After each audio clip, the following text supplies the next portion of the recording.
All right, we're joined now by Congressman David Cicilline from Washington, D.C. Thanks for joining us, Congressman. My pleasure. Tell me, first up, what was your initial reaction when you heard this news? And from your point of view, what is the significance of this? Well, I think that, as the President described last night, this is the single greatest accomplishment in our ongoing war on terror. And I think as the leader of al-Qaeda and someone who was responsible for the death of thousands of individuals, this is an important accomplishment. I really want to applaud the intelligence services and the brave men and women who are part of this operation. I thank the President for his extraordinary leadership. I think we all recognize that this is an important event. He was the leader of al-Qaeda and an important figure in this terrorist organization. But I think everyone understands that this is an ongoing effort in our battle against terrorism, and that while this is a great accomplishment, that's an ongoing responsibility that we have. We have to remain vigilant in this. I'm particularly concerned about the role of Pakistan. I have seen in my months here that Pakistan really has become a refuge in many ways for the Taliban and for al-Qaeda, and understanding what role Pakistan played in this operation and what is their role in this war on terror in partnership with the United States going forward.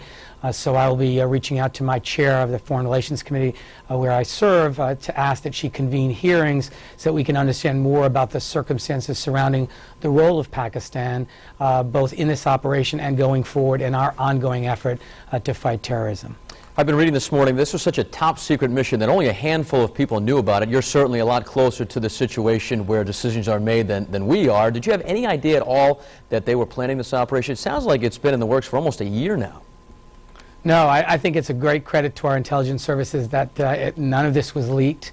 It was very top secret. The President clearly communicated to the incoming director of the CIA that finding, hunting down, and either capturing or killing Osama bin Laden was a top priority for him and for America. And their leadership resulted in the events of yesterday. So I think we owe them all a debt of gratitude, and again, want to acknowledge the intelligence services, the brave men and women in uniform, but this was an operation which was done well and accomplished the mission.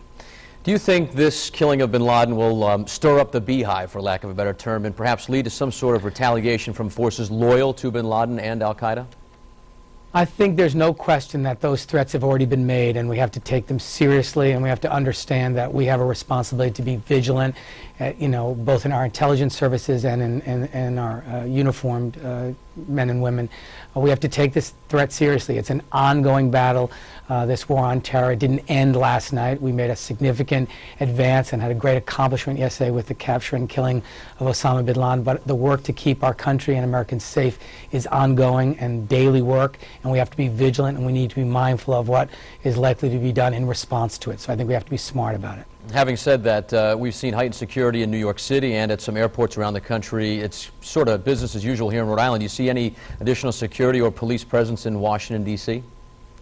I have not. I mean, it's a pretty secure city as a result of Congress meeting here and the President being here, et cetera. So my expectation is there might be some additional security, but I've not seen any evidence of that, at least today. Final question. Skeptics and critics will say, you know what, they really won't believe it until they see it, and it being a picture or video of bin Laden's body or this burial at sea. Do you think it's necessary for the United States government to release a picture or video evidence?